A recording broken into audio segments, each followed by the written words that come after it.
Hello বন্ধুরা, ছন্নছাড়া রান্নাঘর থেকে আজকে আবার একটা চটজলদি মাছের রেসিপি নিয়ে চলে এসেছি।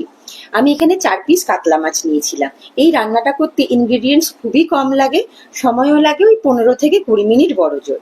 প্রথমে আমি একটা মিক্সিং জারে সাদা সর্ষে, কালো সর্ষে, নুন, কাঁচা লঙ্কা আর রসুন দিয়ে বেটে একটা পেস্ট বানিয়ে নিয়েছিলাম। এবার কড়ার মধ্যে একটুখানি তেল দিয়ে কড়াইয়ের গায়ে ভালো করে তেলটা মাখিয়ে নিয়ে ওর মধ্যে মাছের পিসগুলো দিয়ে দিয়েছিলাম। এবার ওপর থেকে ওই যে বাটা মশলাটা ওটা দিয়ে একটু কাঁচা তেল, কাঁচা লঙ্কা চিড়ে, নুন, হলুদ দিয়ে ভালো করে মাখিয়ে নিয়ে ঢাকা দিয়ে সিমে বসিয়ে দিয়েছিলাম।